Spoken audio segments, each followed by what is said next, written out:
안녕하십니까. 저 김무성 대표입니다. 반갑습니다.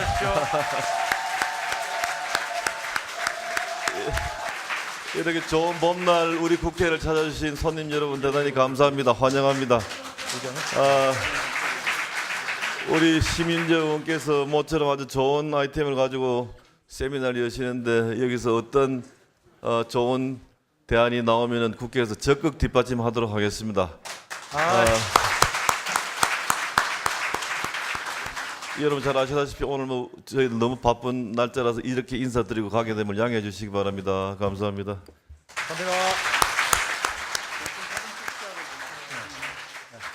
오늘 정책 세미나는 글로벌 시대에 세계 시장에서 통할 수 있는 우리의 기술인 플라즈마 기술의 산업화에 대해 각계의 전문가 여러분들을 모시고 플라즈마 기술을 활용한 창조 산업 개발에 대해 함께 고민하고 토론을 하는 자리입니다. 이 자리에 참석해 주신 여러분들께 진심으로 감사 인사드립니다. 다음은 심윤조 의원님께서 개회사를 해주시겠습니다. 감사합니다. 박수로 환영해 주시기 바랍니다. 네, 오늘 우리나라에서 최초로 열리는 플라즈마 기술 관련 세미나에 이렇게 많은 분들 참석해 주셔서 정말 고맙습니다. 그 관련 부분에 종사자 또 전문가뿐만 아니라 또 강남에서도 많은 분들 와주셔서 특히 감사의 말씀을 드립니다.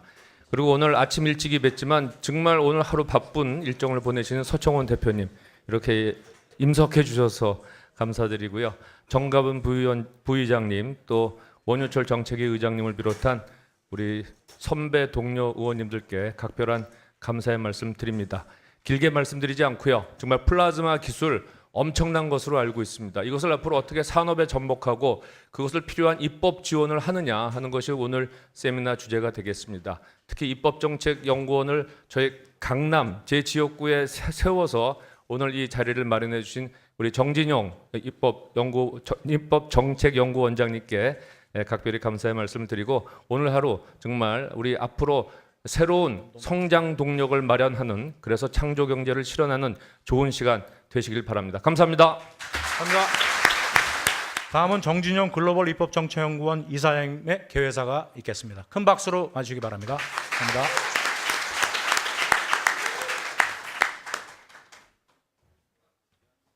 국회 사단법인인 글로벌 입법정책연구원의 이사장을 맡고 있는 정진용입니다. 먼저 국민의 입법기관인 국회에서 우리 연구원이 정책 세미나를 개최할 수 있도록 관심과 격려, 지원을 아껴주신 많으신 분들께 이 자리를 빌어서 감사의 말씀을 올립니다. 평소 저는 자원의 빈국인 우리 조국이 유례없는 압축 성장으로 선진국 대열에 올라갈 수 있었던 제일 큰 원인은 전력을 포함한 에너지 산업의 적극적 육성이었다고 생각을 하고 있습니다. 그래야 우리 경제 성장의 동맹인 신재생 에너지 사업의 개발이야말로 우리 국가가 추구하고 있는 창조 경제의 핵심 가치로 부상을 하고 있습니다. 그러나 지금 세계 경제는 저성장 시대에 진입하고 있고 대한민국도 여기에서 예외는 아닌 것 같습니다. 미래 성장을 위한 새로운 먹거리 창출이라는 아젠다를 가지고 진행될 오늘 정책 세미나는 세계적 트렌드를 확인하고 낡고 불합리한 법 때문에 산업 성장을 저해하는 문제를 발견해서 변화와 미래의 과제에 대한 우리의 새로운 플랫폼을 만들어가는 자리가 될 것입니다. 존경하는 내외 기분 여러분, 우리 글로벌 입법정책연구원은 미래 세대를 위해서 우리가 할 수 있는 일이 무엇인가를 고민하고 이 어려운 시대를 극복하는 새로운 입법 정책을 연구해서 대한민국 미래 성장의 마중물의 역할을 하겠습니다. 애정과 사랑으로 지켜봐 주시기를 소망합니다. 끝으로 바쁘신 시간 이 자리를 빛내어 주신 내외 기분 여러분, 한 분 한 분께 진심으로 감사와 환영을 드립니다. 그리고 바쁘신 일정에도 불구하시고 특별히 축사를 해주실 저의 공직생활 중 직접 모셨던 서청원 새누리당 최고위원님, 정갑윤 국회 부회장님, 김한표 의원님, 원희철 위원님, 그리고 문제도 산자부 차관님, 박규환 전 부사장님, 세미나를 공동 주최해 주신 시민조 의원님께 마음을 다하여 깊은 감사를 드립니다. 감사합니다. 네, 큰 박수. 감사합니다. 네. 다음은 서청원 새누리당 최고위원님께서 축사를 해주시겠습니다. 큰 박수로 맞으시기 바랍니다. 감사합니다.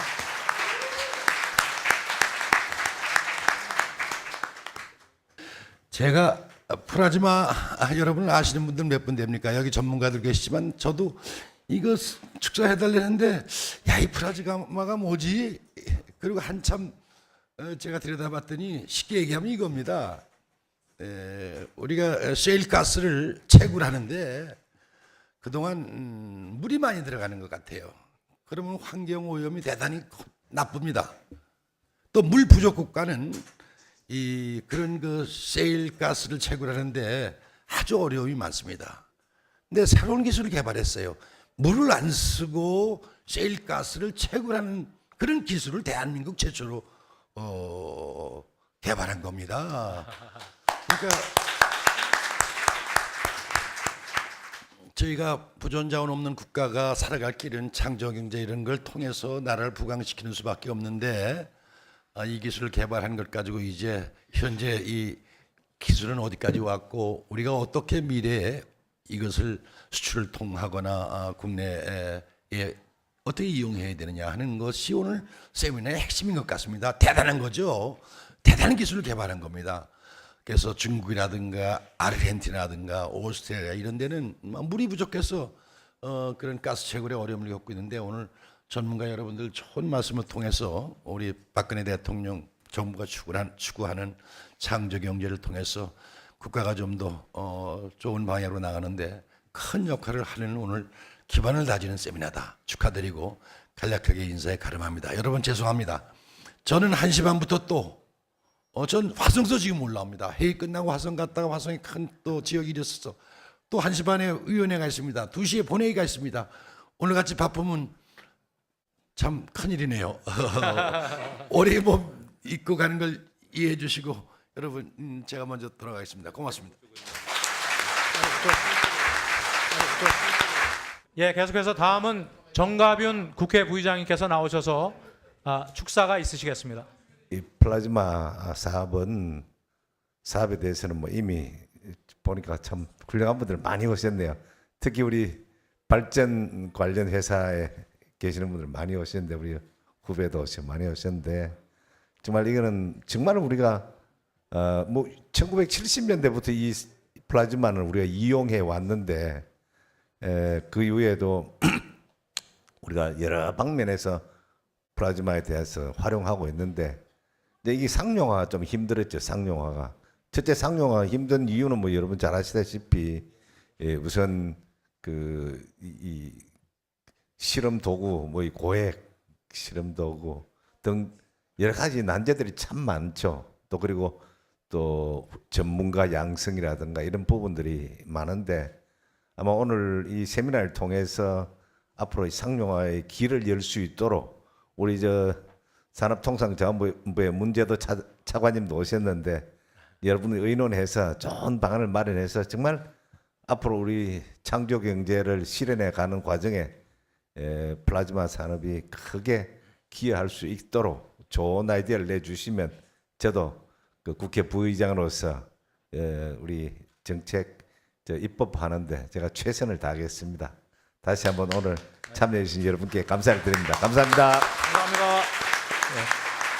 네. 다음은 원유철 새누리당 정책위 의장님 여기서 축사해 주시겠습니다. 예, 큰 박수로 모시겠습니다.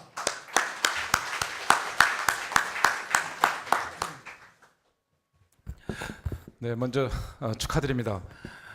제가 평소 존경하는 우리 심윤조 의원님께서 오늘 뜻깊은 정책 세미나를 하신다고 해서 달려왔습니다. 심윤조 의원님께서는 잘 아시다시피 우리 당의 외교통일 정책조정위원장을 하시고 또 재외국민위원장을 하시는 새누리당의 정말 보배이십니다. 그런데 플라즈마 기술과 관련된 세미나를 하셔서 언제 또 이런 것을 공부하셨나 싶었더니 글로벌 입법정책연구원이 지역구 강남에 계시더라고요. 평소에도 이 지역구 사랑이 너무나 뜨거우시고 강남 사랑이 뜨거우신데 역시 우리 시민조 의원님 아까 강남에서도 많이 오셨는데 우리 강남 출신 우리 시민조 의원님 새누리당의 보배고 대한민국의 보배신데 박수 한번 보내주시죠. 아유, 수고하셨다고요. 이 플라즈마 기술을 통해서 우리 대한민국이 더 기술 대국이 되고 또 창조 경제를 만들어내고 또 경제 대국으로 갔으면 좋겠습니다. 저도 정책의장으로서 우리 오늘 훌륭한 선생님들께서 주제 발표도 하시고 토론도 하시는데 오늘 도출되시는 좋은 정책은 우리 새누리당의 정책위에서 잘 받들어서 좋은 정책으로 만들도록 함께하겠습니다. 축하드립니다. 감사합니다. 네, 원희철 정책위원장님이셨고요. 다음은 국회 산자위원회 위원이시면서 새누리당 위원이신 김한표 의원님 앞으로 모시겠습니다. 큰 박수로 모셔주시기 바랍니다. 감사합니다.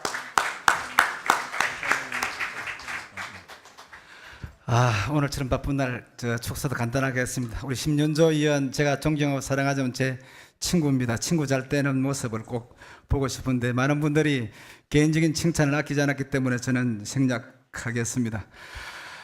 대한민국은 새로운 햇불 아래 다시 모일 날이 있을 것입니다. 그때가 언제냐? 바로 마이크로웨이브 토치가 켜지는 날입니다. 잘 아시는 대로 마이크로웨이브 플라즈마의 토치는 아마 대한민국을 새로운 과학적 시대로 이끄는 그런 중요한 기점이 되지 않겠느냐 그렇게 생각이 되었습니다. 개인적으로는 원자력 발전이라든지 다시 말씀드리면 우라늄 핵 원자력 때문에 지금 많은 국민들이 불안을 느끼고 있고 후쿠시마 원전 사태 이후에 국민 안전이 가장 중요한 가치로 떠오른 이 점에 마이크로웨이브 플라즈마 토치라고 하는 걸 통해서 재염도 하고 또 산불이라고 하네요. 비싼 연료도 필요 없고 크게 대규모 송배전 시설도 필요 없고 그래서 이런 것들을 통해서 발전이 되게 되면은 굉장히 효율적인 그런 발전 시스템이 될 것이다라는 생각을 해봅니다. 대한민국이 앞으로 살아갈 먹거리는 결국 마이크로웨이브 플라즈마를 통한 발전이라든지 여러 가지 기술 접목이 될 것이라고 생각합니다. 정진용 우리 글로벌 립업 연구원장님 또 우리 심윤조 형님 그다음에 참석하신 여러분 모두 다 건강하시고 오늘 좋은 세미나 되기를 바랍니다. 축하드립니다. 감사합니다. 감사합니다. 네, 김한표 새누리당 위원님이셨고요.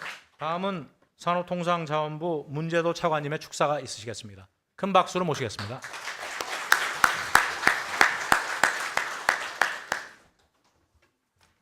오늘 행사를 주최해 주신 우리 심윤저 의원님, 이 자리를 빛내주기 위해서 함께 하셨던 우리 서청원 최고위원님, 또 우리 정가변 부의장님, 원유철 정책위 의장님, 그리고 여러 의원님 여러분, 글로벌 입법정책연구원 정진용 이사장님, 그리고 플라즈마 기술 및 산업에 대한 열정과 애정으로 이 자리에 함께해 주신 내 기빈 여러분, 저는 오늘 여러분을 모시고 플라즈마 기술과 산업의 발전 방안을 모색하는 뜻깊은 자리에 참석하게 된 것을 무한한 영광으로 생각합니다.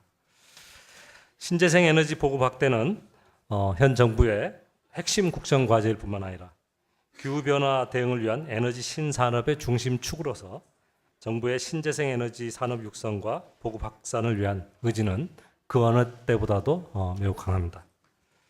특히 지난해 제4차 신재생 에너지 기본계획을 수립하여 중장기적으로 정부가 추진할 신재생 관련 시책을 제시한 바가 있고 이를 통해서 현재 3% 수준에 불과한 신재생 에너지 보급률을 2035년까지는 선진국 수준으로 높일 생각입니다.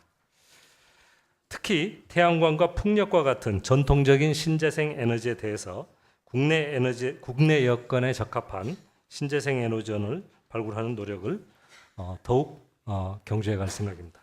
그런 측면에서 플라즈마 기술을 활용한 폐기물 가스화 발전이 갖는 의미는 대단히 크다고 생각합니다.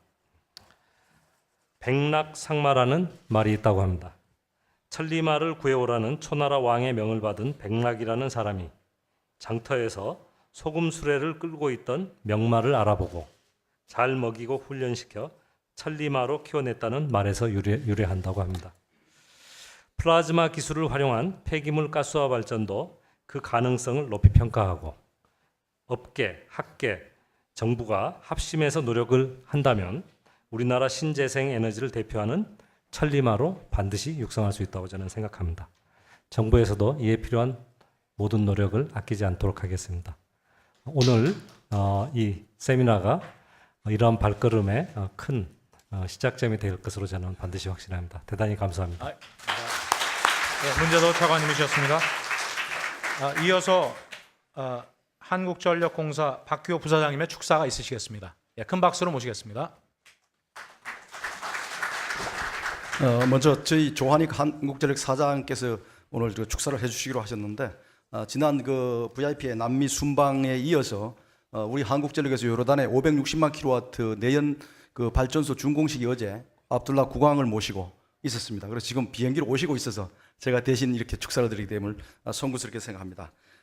그러면 사장님의 축사를 말씀드리겠습니다. 오늘 플라즈마 기술 산업화와 관련한 포럼 개최를 축하드리면서 이를 기회로 에너지 신기술과 신산업을 중심으로 창조 경제를 실현할 에너지 성장 동력 창출에 한 걸음 더 가까이 다가가기를 소망합니다. 아울러 귀한 행사를 주관해 주신 심윤조 의원님과 이 자리에 참석해 주신 또 참석하셨다가 가신 여러 의원님 그리고 산업통상자원부 문재도 차관님을 비롯한 여러 귀빈들께도 감사를 드립니다. 지금 우리가 살고 있는 시대는 에너지 자원의 무한 경쟁이면서 에너지 자원의 한정 시대이기도 합니다. 특히 에너지 분야에서 일어난 혁신의 물결로 기술, 산업, 경제의 패러다임이 바뀌면서 새로운 성장 동력과 미래 먹거리가 창출되는 제6의 물결이 도래하고 있습니다. 이러한 변화의 흐름을 잘 읽고 선제적으로 대응하면서 이끌어 나간다면 새로운 도약의 기회가 될 수 있다고 생각합니다. 특히 에너지 분야의 경우 기술관, 산업관, 융합을 통해 다양한 부가가치와 새로운 성장 동력을 찾을 수 있는 무궁무진한 가능성이 열려 있습니다. 이러한 측면에서 국가 핵융합연구소에서 개발한 마이크로웨이브 플라즈마 기술을 에너지 산업에 적용 가능한 상용 기술로 만들기 위해 전문가들이 함께 토론할 수 있는 소통의 장이 열린 것은 매우 시의적절하고 의미 있는 일이라고 생각을 합니다. 한국전력도 창조경제 구현을 위한 에너지 혁신의 중심에서 유연한 사고로 순발력 있게 움직이고 있으며 에너지와 산업 전반의 기술 역량을 한데 모아 국가 성장 동력과 미래 먹거리를 창출하기 위한 노력을 기울이고 있습니다. 오늘 논의되는 플라즈마 기술도 국가적 차원의 미래 전략 기술로서 활용되기를 바라면서 이 자리가 에너지 넘치는 소통과 토론의 장이 되기를 기대합니다. 네, 감사합니다. 네, 네, 오래 기다리셨습니다. 지금부터 본격적인 정책 세미나를 시작하겠습니다. 먼저 유석재 국가핵융합연구소 부소장께서 플라즈마 기술의 현황과 미래에 대해서 발표를 해주시겠습니다. 큰 박수로 환영해 주시기 바랍니다. 감사합니다. 이 플라즈마 기술이라고 하는 이 낯선 어떤 이런 분야에 대해서 이렇게 관심을 갖고 이 자리에 참석해 주신 여러분들께 감사드리고요. 특별히 이런 자리에서 플라즈마 기술에 대해서 소개할 수 있는 기회를 주신 심윤조 의원님 그리고 정진영 이사장님께 감사를 드립니다. 이 플라즈마라고 하는 것이 사실은 굉장히 이제 낯설은 이제 용어로서 이제 여러분들에게 전달될 텐데요. 사실은 그렇게 낯선 것이 아니고 굉장히 이제 가깝게 여러분들이 플라즈마를 항상 가지고 다닙니다. 특별히 이제 겨울에 정전기 반짝반짝하는 그런 거 있죠. 그게 바로 이제 대표적인 플라즈마가 되겠고요. 이렇게 이제 알게 모르게 이제 플라즈마를 굉장히 가까이 이렇게 하고 계십니다. 특별히 이제 가정에서 이제 플라즈마를 많이 사용하시는 게 형광등이 되겠습니다. 형광등이 대표적으로 우리 실생활에서 사용하는 플라즈마가 되겠고요. 그 다음에 이제 전기 플러그를 꽂았다 뺐다 할 때 이제 번쩍번쩍한 경우가 있습니다. 그럴 때 반짝거리는 그게 이제 바로 플라즈마가 되겠습니다. 그래서 의외로 이제 가깝게 이렇게 여러분들의 생활 안에 들어와 있는데 그 말 자체가 이제 이게 에어레어로 돼 있어가지고 굉장히 낯설게 보입니다. 그래서 원래는 이게 1920년대 이전에는 플라즈마란 말이 만들어진 게 1928년에 처음으로 만들어졌는데요. 그 이전에는 그냥 전기 방전 이렇게 칭했습니다. 그래서 오늘은 제가 이 플라즈마의 기술에 뭔지에 대해서 좀 이렇게 소개해 드리고요. 간략하게. 그리고 또 하나 이 플라즈마가 어디에 활용이 되고 있고 현재는, 그리고 앞으로는 어느 분야에, 그 미래에는 어느 분야에 활용이 될지 이런 거에 대해서 말씀드리도록 하겠습니다. 저희 이제 국가핵융합연구소는 이 플라즈마를 활용을 해가지고 미래의 에너지인 핵융합 에너지를 연구 개발하고 있습니다. 그와 더불어서 또한 이 플라즈마 기술에 대해서 산업적으로 어떻게 활용할지에 대한 연구를 같이 병행해서 하고 있습니다. 그래서 지금부터 이 플라즈마 기술 현재의 모습과 그 앞으로 미래에 어떤 분야로 이 플라즈마가 적용될지에 대해서 설명드리도록 하겠습니다. 플라즈마는 이렇게 그 제4의 상태라고 이렇게 얘기합니다. 그래서 우리가 물질을 얘기할 때 보면은 물질을 구성한 입자들이 존재합니다. 그 입자들이 어떻게 운동을 하느냐 하는 활동성에 따라서 고체, 액체, 기체로 이렇게 구분을 합니다. 그래서 그 얼음 같은 경우에는 이 거의 정지되어 있는 상태 그 입자들이, 그리고 그 액체 같은 경우는 그 입자들이 조금씩 저희들이 가열을 하면 에너지를 받아서 움직인 상태가 되겠고요. 이걸 더 가열을 하면은 좀 더 자유롭게 활동을 하게 되는 기체 상태가 됩니다. 여기에다가 이제 좀 더 에너지를 넣으면은 그 이온하고 그 주변에 돌고 있는 전자가 분리되어 있는 그런 상태가 되는데요. 그래서 플라즈마를 우리 학술적으로 정의할 때는 전기를 띤 입자들이 모여 있는 기체 이렇게 표현을 하고 그걸 제4의 상태라고 이렇게 칭합니다. 그런 서두에서 말씀드린 것처럼 플라즈마는 우리 생활에 우주 전체로 볼 땐 굉장히 가깝습니다. 왜냐하면은 우주의 99.9% 이상이 다 플라즈마로 구성되어 있고요. 그리고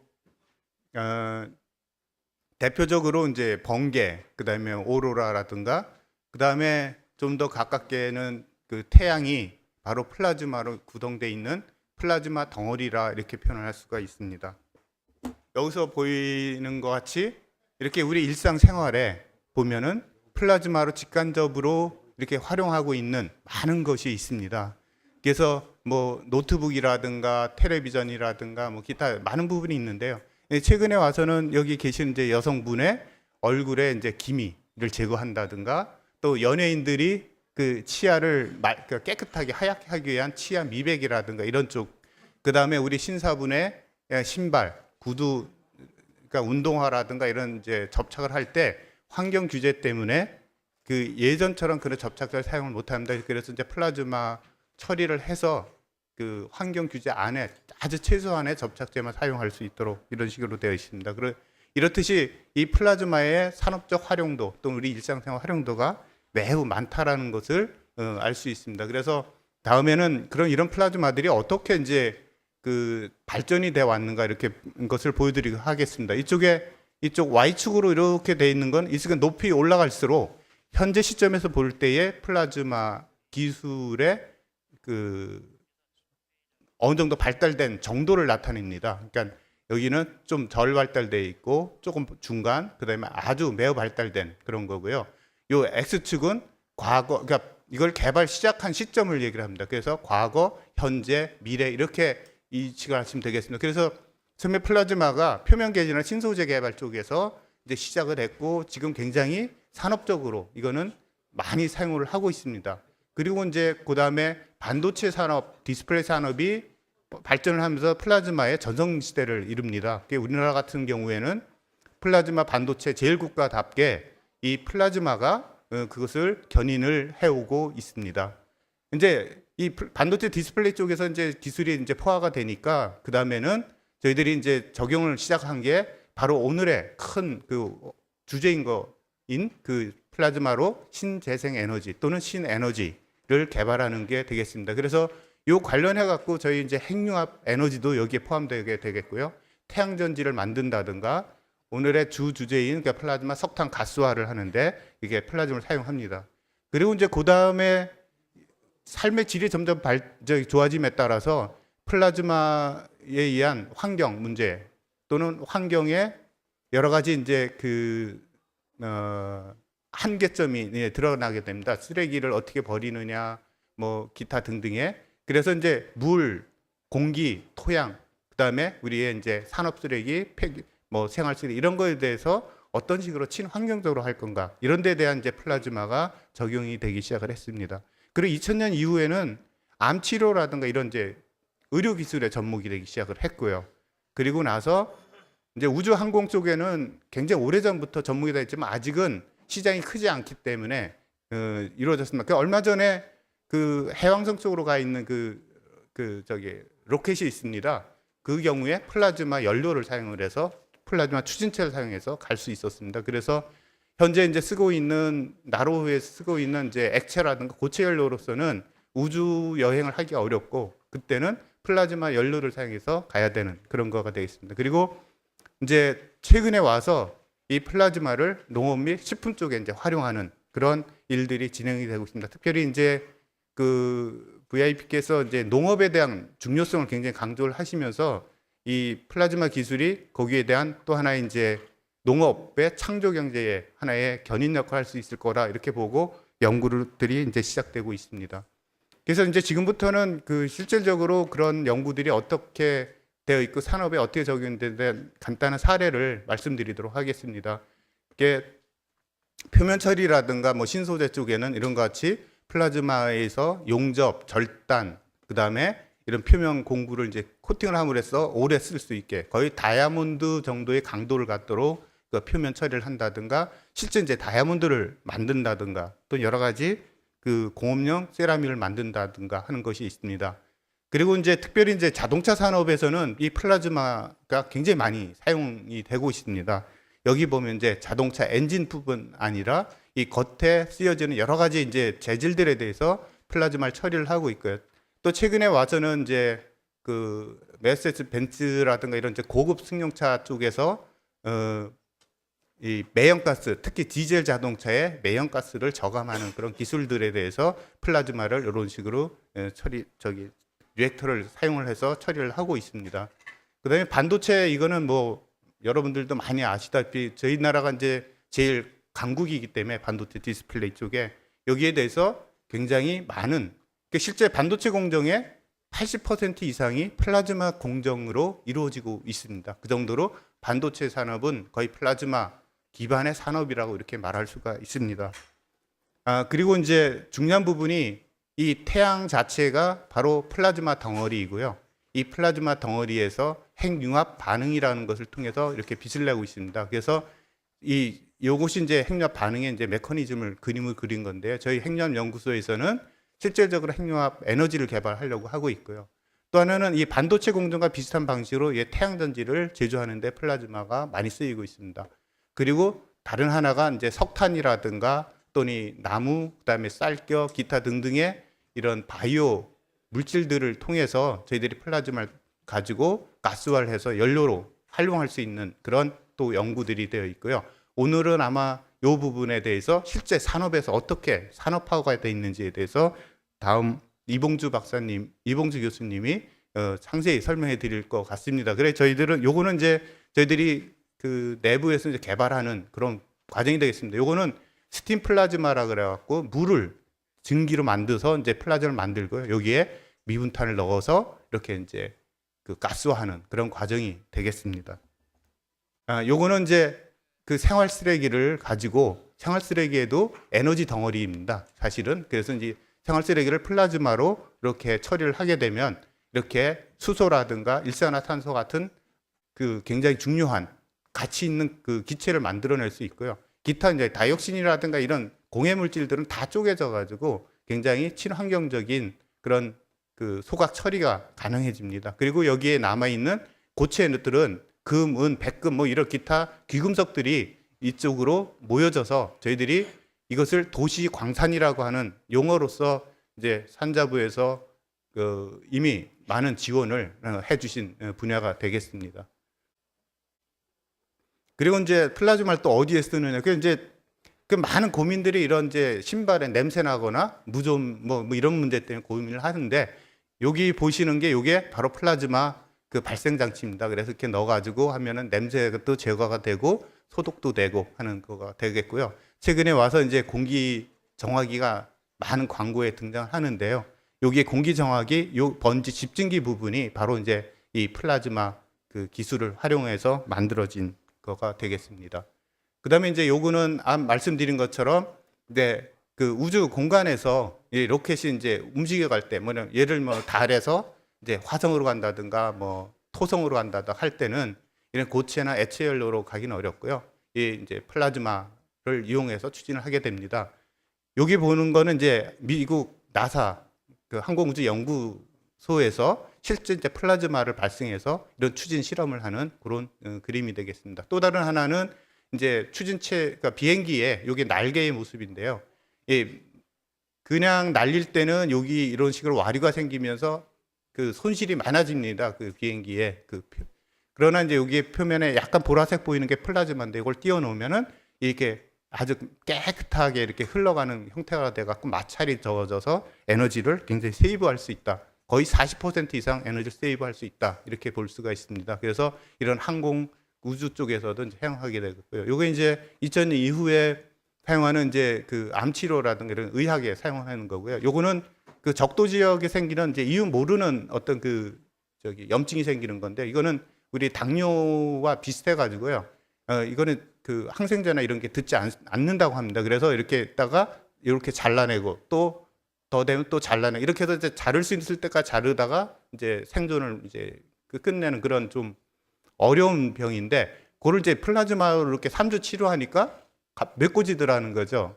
그리고 2달 치료하니까 이게 다 메꿔져 가지고 이게 굉장히 센세이션을 한번 일으킨 적이 있습니다. 그래서 요런 형태로 이제 실험용입니다. 이거는 랩에서는 이렇게 이제 생겨 있고요. 또 다른 한 부분이 이제 농업 쪽에 이제 활용하는 겁니다. 요거는 이제 씨앗인데요. 씨앗에 이제 플라즈마로 이렇게 처리를 하면 이 처리 안 했을 때 이제 발화율하고 처리했을 때 발화율이 다른 거를 사진에서 보실 수가 있을 겁니다. 그래 발화율뿐만 아니라 또 이게 발화가 잘 되는 것뿐만 아니라 또 이 새싹들이 굉장히 건강하게 잘 자라는 것을 또 보실 수가 있습니다. 이런 식으로 이제는 또 우리 그 농업에 대해서 생산성 향상이라든가 이런 부분에 이제 이 플라즈마를 활용할 수 있을 거다 이렇게 보고 있습니다. 요거는 이제 플라즈마를 가지고 현재 이제 유기농도 2011년 5월에 그 독일에서 유기농 그 오이 그 저기 스페인산 오이를 먹고 급성 장출혈하면서 이제 사망한 사람이 많이 생겼습니다. 그러면서 이제 유기농도 안전하지 않다 이런 식으로 이제 됐고요. 그래서 그 화학용으로 키운 거는 농약 장류 때문에 또 문제다 이러고 유기농은 또 이제 그런 슈퍼박테리아라든가 기타 물질 미생물 때문에 문제다. 그래서 그것을 어떻게 신선한 상태로 이렇게 이제 처리를 할 수 있는가, 소독을 할 수 있는 방법이 뭔가. 그래서 이제 이 플라즈마를 대안으로 이제 했고요. 요거는 장터에서 사온 이제 그 과일이고, 요거는 수돗물로 일반적으로 우리가 먹는 형태로 씻은 거고요. 요거는 그것을 이 플라즈마 처리한 물로서 씻고 같은 조건에서 놔둔 겁니다. 한 2주를. 근데 이제 보시면 이렇게 큰 차이가 있는 거를 볼 수가 있습니다. 그리고 요거는 이제 그 포장인데요. 요거 지퍼백입니다. 그 가정주부들이 집에서 많이 쓰시는 거기에 이런 식으로 플라즈마를 발생하는 전극을 달아놓습니다. 그래서 여기다 넣어놓고 여기에 플라즈마를 이렇게 키면 이게 이제 소독이 2차 소독이 되고 밀봉 상태 소독이 되기 때문에 보관 기간이 더 오래 갈 수가 있는 그런 상태가 되겠고요. 요거는 플라즈마 킨 상태를 이렇게 보여드리고 있습니다. 이와 같이 이제 그 플라즈마는 우리 생활 깊이 곳곳에 이제 많이 쓰이고 있고요. 에너지 부분에서도 또 앞으로 이제 이 여러 가지를 견인을 할 수가 있고, 그래서 이제 부탁드리는 것은 아까 그 차관님께 말씀하신 것처럼 이 플라즈마가 앞으로 우리나라 창조 경제를 아주 힘차게 끌고 갈 수 있는 그 아주 명마, 천리마가 될 수 있도록 이렇게 관심을 갖고 키워주시면 감사하겠습니다. 예, 이것으로 마치겠습니다. 감사합니다. 네, 감사합니다. 세계 최초의 플라즈마 기술을 활용 기술을 개발한 국가핵융합연구소 유석재 부소장님의 말씀이 있었습니다. 큰 박수로 감사의 말씀드리고요. 이어서 이봉주 한동대학교 첨단 그린 에너지 환경학과 교수님, 이자 그린 사이언스 대표께서 나오셔서 플라즈마를 활용한 미래 창조 산업을 주제로 오늘의 주제 발표를 해주시겠습니다. 좀 전에 유석재 박사가 이제 플라즈마가 무엇인지, 이제 플라즈마가 어떻게 만들어지고 또 어디에 적용할 수 있는지에 대해서 이제 개략적으로 설명을 해주셨고요. 사실 이제 제가 2011년까지는 유석재 박사하고 같은 연구소, 국가핵융합연구소에서 근무를 했습니다.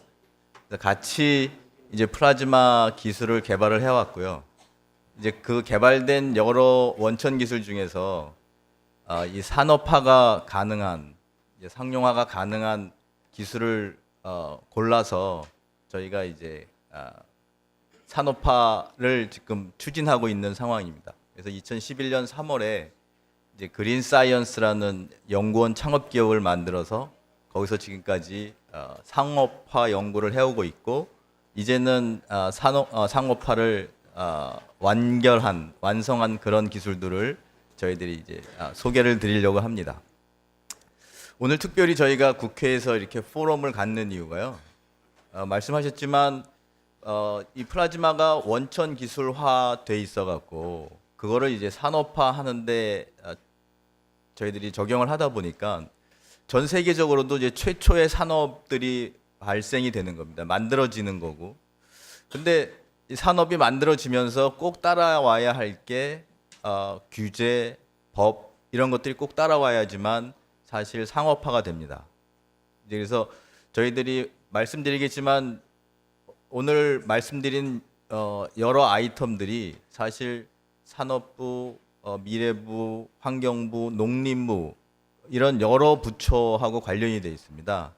그러다 보니까 이제 저희들이 국회에서 그 이제 여러분들을 모시고 입법 관련한 내용, 또 규제 개혁 관련한 내용을 말씀드리는 게 가장 효과적일 거라고 생각을 해서 이런 포럼을 열게 되었습니다. 제가 오늘 말씀드리려고 하는 것은 플라즈마를 활용한 미래 창조 산업입니다. 저희들이 추구하고 있는 창조 경제 기술이라 그러면 이제 여러 가지 정의가 있겠지만 저는 개인적으로 기술 자체가 원천성이 있어야 된다고 생각을 하고 있고요. 또 하나는 융합이 되어야 된다고 생각을 하고 있습니다. 그런 점에서 저희 이제 플라즈마 기술은 분명히 국가핵융합연구소에서 개발한 원천 기술이고요. 또 하나는 산업과 산업 사이의 융합 기술입니다. 즉 저희 같은 경우는 에너지와 환경, 에너지 산업과 환경 산업이라는 그 두 산업을 융합시키는 새로운 산업 형태를 저희들이 창조할 수 있게 된 것입니다. 이제 그런 점에서 저희 국가가, 저희 한국이 원하는 그 새로운 기술들, 또 새로운 먹거리들이 여기서 충분히 나올 수 있을 거라고 판단이 되고요. 또 실제로 저희들이 그런 사례를 지금 만들어가고 있는 상황입니다. 제가 오늘 말씀드리려고 하는 것은 이렇게 6가지 이제 크게 돼 있고요. 플라즈마란 저기는 이제 유석재 박사께서 설명을 해주셨기 때문에 간단히 설명을 드리고, 저희 회사에 대해서 잠깐 설명을 드리고, 그다음에 발전소, 제염, 그다음에 시에일 가스 그 외의 분야에 대해서 제가 설명을 간단하게 드리겠습니다. 플라즈마는 아까 말씀드린 대로 제4의 물질 상태입니다. 그리고 이제 반응성이 굉장히 큰 활성정들을 만들어내는 데서 아주 탁월한 그런 물질입니다. 플라즈마 생성에 대해서는 잠깐 말씀을 다 드렸고요. 생활 속 플라즈마 응용에 대해서는 아까 유석재 박사께서 말씀을 드렸기 때문에 저희들이 이제 스킵을 하는데, 제가 꼭 말씀드리고 싶은 것은 플라즈마가 열과 활성정이라는 그런 이제 물질들을 만들어내기 때문에 저희들이 생활 속에 쉽게 사용을 할 수가 있습니다. 여기서 이제 아크 플라즈마하고 마이크로웨이브 플라즈마라는 게 나오는데요. 아크 플라즈마는 외국에서는 사실 제페니스 플라즈마라고 부를 정도로 일본 사람들이 많이 사용을 하고 있습니다. 저거는 이제 저희들이 아크 플라즈마는 사실 한 60년 정도 된 기술이고요. 마이크로웨이브 플라즈마 토치는 저희들이 최근에 2000년, 2009년 이 정도의 이제 대용량 마이크로웨이브 플라즈마 토치를 개발한 것입니다. 다른 것은 저희들이 비교하기가 굉장히 간단하지만 그냥 간단히 말씀드려서 아크 플라즈마보다 훨씬 효율이 높고 그로 인해서 사용하는 에너지가 한 10분의 1분이 안 된다는 게 이제 가장 큰 특징입니다. 그린 사이언스는 말씀드린 대로 2011년 3월에 국가핵융합연구원 창업기업으로 만들어졌습니다. 그래서 이제 플라즈마 원천 기술의 산업화를 통해서 더 안전하고 깨끗한 환경을 만들어가면서 저희들 과학항공의 성장 동력을 만들어 가는데 저희들이 일조하고 있다고 생각하고 있습니다. 저희들 회사의 이제 주요 사업 부분은 플라즈마 가스화 발전 사업, 그다음에 관련해서 지역 난방 사업도 저희들이 할 수가 있고요.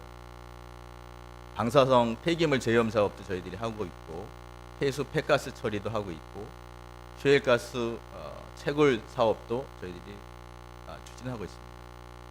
이제 PC 그레이징이라는 플라스틱 창을 만드는 기술도 하고 있고요. 그다음에 저희들 자동차 전기 자동차에 들어가는 배터리에 전극 물질도 저희들이 지금 개발을 하고 있습니다. 이제 플라즈마 발전소에 대해서 제가 간략히 말씀드리도록 하겠습니다.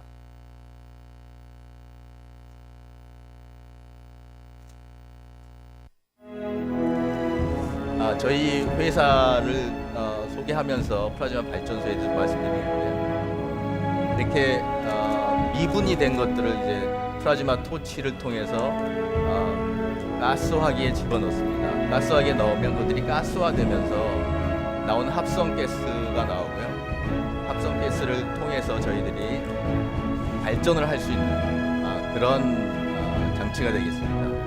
이 시설을 지난 2013년 12월에 준공을 하고요. 저희들이 지금 상업 운전은 저희들 발전 단지에서 할 수가 없고요.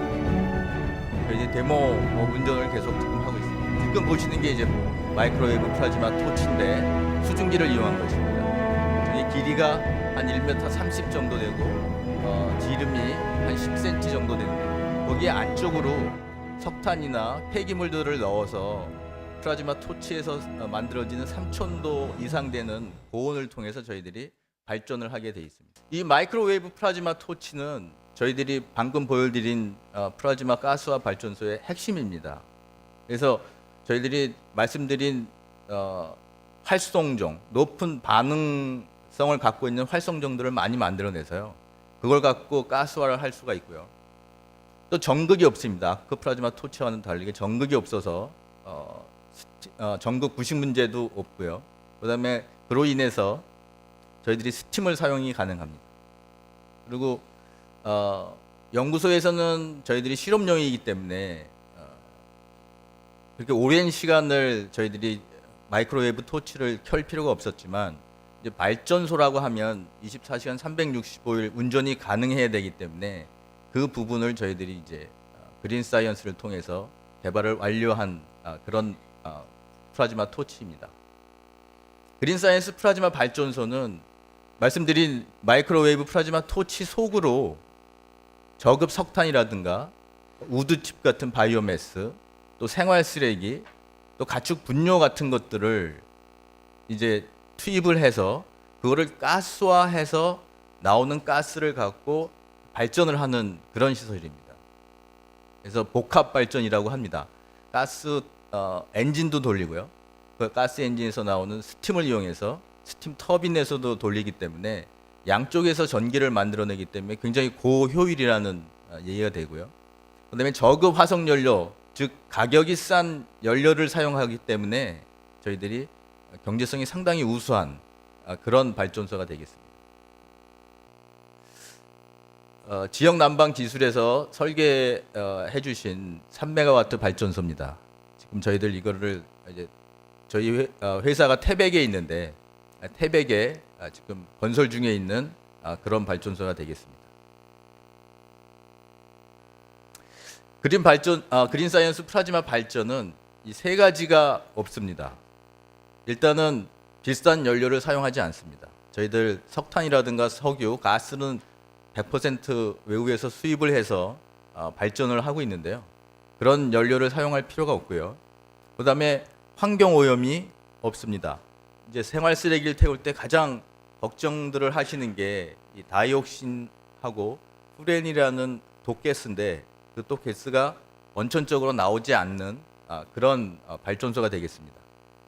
또 하나는 저희들 산업부에서 추진하고 있는 게 분산 전원입니다. 분산 전원을 2035년까지 전체 전력의 15%를 차지하게 만들겠다고 하고 계신데 그 분산 전원 중에서 저희들 발전소를 이용하게 되면 기존의 신재생 에너지, 태양광과 풍력과는 다르게 24시간 365일 발전을 할 수 있는 기조 발전 시설이기 때문에 저희들이 충분히 그런 분산 전원의 역할을 감당할 수가 있습니다. 그러다 보니까 밀양 사태와 같은 그런 송배전 시설을 하면서 생기는 그런 어려움도 저희들이 근원적으로 차단할 수 있는 그런 발전소가 되겠습니다. 플라즈마 발전 단계는 사실 2010년에 저희들이 국가핵융합연구소에 제가 있을 때 미래부에서 NAP 과제라는 과제를 통해서 25kW짜리를 만들어 봤고요. 그 후에 2012년에 이제 KMEC이라는 과제를 통해서 160kW짜리 산업부 과제를 통해서 만들어 봤습니다. 그 후에 이제 그린 사이언스가 만들어지고 2013년 12월에 지금 태백에서 운영하고 있는 1메가와트 발전소를 저희들이 가동을 하고 있고요. 올 5월에 다음 달 말에는 저희들이 이제 3메가와트 발전소를 착공을 하고 올 12월까지는 저희들이 상업용 발전을 시작할 계획을 하고 있습니다.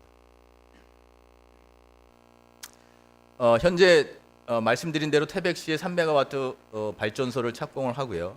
그다음에 군미와 군위에 지금 2기를 계약을 해서 저희들이 준비를 설계 중에 있고요.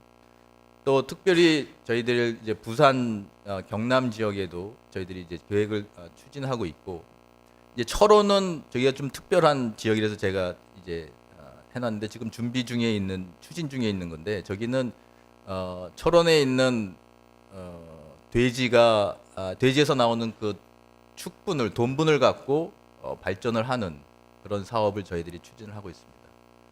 얼마 전에 이제 남부 발전하고 농어촌 공사하고 이제 그린 사이언스하고 3자 협약을 맺으면서 남부 발전에서는 이제 REC라는 그런 크레딧이 필요하고 그다음에 이제 농어촌 공사에서는 농촌 어촌의 연료 자급화 또는 이제 에너지 타운 이런 것들을 만들어야 되는 부담이 있어서 저희들과 같이 농어촌 지역에 저런 철원에서 지금 추진하고 있는 그런 발전소를 서로 만들고 운영하는 그런 협약을 맺었습니다. 그래서 그거에 아마 1호기가 될 가능성이 높아서 제가 특별히 이렇게 언급을 하게 되었습니다.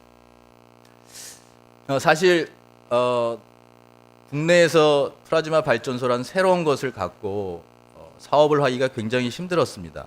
지난 4년 동안 많은 어려움이 있었는데 특별히 이제 건설을 할 수 있는 건설 비용을 마련하는데 어려움이 있었는데요.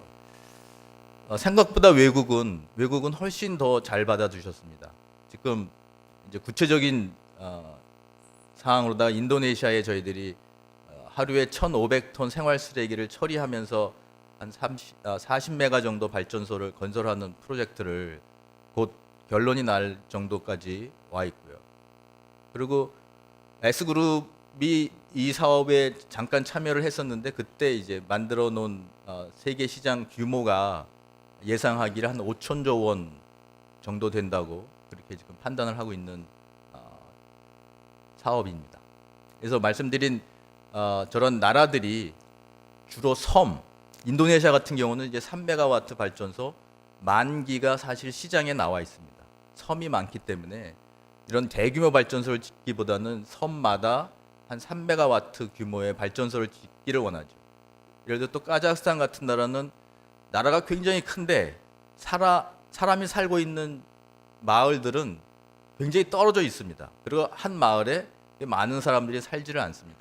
그러다 보니까 대규모 발전 시설을 만들어서 송배전을 하는 것보다는 각 마을에 조그만 발전소를 만들어서 전기를 공급하는 게 가장 생산적이고 효율이 좋다는 그런 판단 하에서 보통 이제 섬이 많은 나라들, 필리핀, 인도네시아, 그다음에 인도 같은 경우는 한 10만 곳이 전기가 안 들어오는 마을이 있습니다. 이제 그런 나라들도 상당히 관심을 가지고 갖고 있고요. 실제로 미국, 유럽 이런 나라들도 신재생 에너지 관련해서 저희들이 많은 부탁을 받고 있습니다. 발전소 부분은 이렇게 제가 설명을 드리는데요. 저희들이 이제 또 하나 안고 있는 문제가 이제 축사를 해주신 국회의원님들, 그다음에 다른 분들도 말씀하셨지만 원자력 발전소가 상당히 좋은 발전소임에도 불구하고 이제 어려움이 많은 후쿠시마 발전소 문제라든가 어려움이 많은 부분입니다. 근데 저희들이 특별히 이제 지난 3월에 울진에 있는 원자력 발전소 내로다가 저희들이 개발한 장비를 넣어서 울진 원자력 발전소에서 나오는 폐기물을 받아서 원자력 발전소 내에서 처리해 갖고 울진 원자력 발전소 관계자들한테 돌려주고 결과를 받은 그런 시설이 있습니다. 사실 원자력 발전소를 건설하는 시장보다는 앞으로는 해체나 제염하는 시장이 훨씬 클 거라는 예상들을 하고 계십니다. 그래서 방사성 물질을 제염하는데 짓는 비용만큼 또는 뭐 그보다 더 많은 비용이 소모될 수도 있다라는 얘기들이 나오고 있고요. 근데 지금까지 나오는 제염 방법에 비해서는 아주 획기적인 개선이 요구되는 분야이기도 합니다.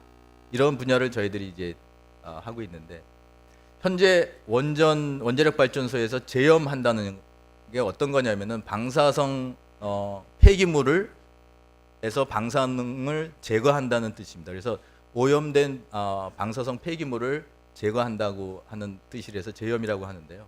지금은 현재 사람이 문지르고 닦고 갈아서 처리를 하고 있습니다. 그래서 예를 들어서 한 60cm 정도 되는 쇠 파이프가 방사성 폐기물로 되어 있으면 한 사람이 하루 종일 이제 작업을 해야 되는 그런 상황입니다. 근데 이런 거를 갖다 저희들은 이제 아까 보여드린 마이크로웨이브 플라즈마 토치로 거기서 나오는 고온과 또 플라즈마 토치 안 속으로 저 방사성 물질들만 제염 처리할 수 있는, 떼어낼 수 있는 그런 화학 물질을 넣어서 저희들이 그걸 처리를 하고 나면 처리된 방사성 폐기물은 일반 산업 폐기물하고 똑같이 취급을 할 수가 있습니다. 재활용도 가능하고요. 그냥 폐기도 가능한 그런 시설입니다. 근데 저희들이 11개를 사실 처리를 했는데 그중에 이제 10개만 저렇게 보여드렸는데 뭐 거진 방사능이 안 나오는 제염 처리에는 거진 지로 100크렐 정도 되는 그런 것들을 하는데 실제로 저희들이 경제적 가치로 판단을 해보면 100드럼에 해당하는 그런 방사성 중저준이 방사성 폐기물을 자체 처리하게 되면 영구 처리하는 비용 120억 원이 절약이 됩니다.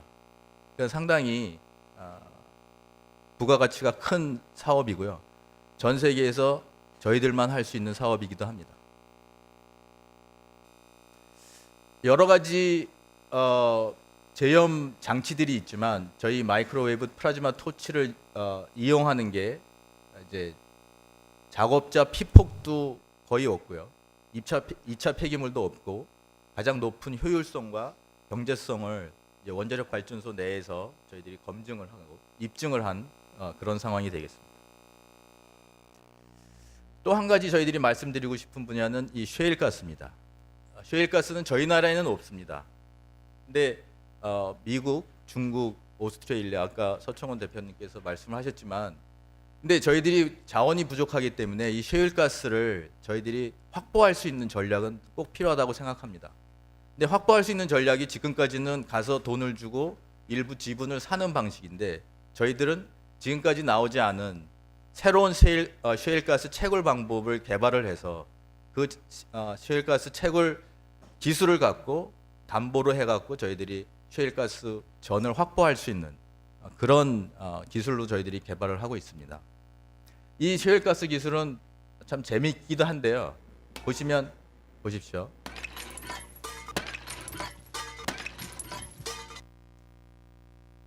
아까 지금 밝은 빛이 보였는데 그게 플라즈마입니다. 플라즈마를 저렇게 굉장히 짧은 순간적으로 터뜨리면 저 비커 벽에 지금 저 상황에서는 한 4기압 정도의 압력이 걸립니다. 그래서 저게 깨지는 거죠. 이런 기술을 저희들이 이용을 해서 셰일가스 지금 사용할 채굴을 할 때면 엄청난 양의 물을 사용해야 되는데 실제로 중국과 오스트레일리아, 아르헨티나 같은 나라가 미국보다 훨씬 더 많은 셰일가스를 갖고 있습니다. 근데 불행하게도 그 나라들은 미국을 제외한 다른 나라들은 주변에 물이 없습니다.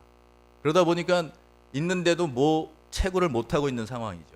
근데 저희 기술을 이용하게 되면 물이 없이도 셰일가스를 채굴을 할 수 있다는 그런 장점이 있습니다. 그래서 저희들이 이거 관련해서 지금 특허도 출원하고 아까 보여드린 것 같은 그런 기술 개발을 하고 있습니다. 기존에 왼쪽에 보시는 게 수압 파쇄법 셰일가스 채굴 방식이고요. 오른쪽에 보이는 게 이제 플라즈마를 이용한 셰일가스 채굴 방식인데 플라즈마 충격파 발생을 아까 동영상에서 보셨던 그런 방법으로 저희들이 땅 속에서 저희들이 충격파를 발생해서 셰일가스가 나올 수 있게 길을 만들어 주는 겁니다. 기존에는 그 셰일가스가 나올 수 있는 길을 물로 1000기압이라는 압력을 줘서 길을 만드는데 저희들 플라즈마 셰일가스 채굴 방법은 6000기압까지 저희들이 올릴 수가 있습니다. 그래서 훨씬 더 좋은 길, 셰일가스가 나올 수 있는 좋은 길을 만들 수가 있어서 기존 방식보다는 엄청난 경제적으로 또 기술적으로 향상이 있는 그런 기술이라고 생각을 하고 있습니다. 그 외에 저희들이 이제 생각하고 있는 부분이 중국의 지역 난방 사업에 저희들이 또 참여를 하고 있고요. 그다음에 선박 평형수 처리 사업에도 또 저희들이 참여를 하고 있습니다. 또 이제 신소재 사업도 저희들이 참여를 하면서 에너지 세이빙에 에너지 절감하는데 큰 역할을 하려고 지금 준비를 하고 있습니다. 저희들이 매년 한 9월, 10월만 되면 중국으로부터 날아오는 저 분진과 오염원 때문에 굉장히 고생을 하고 있습니다.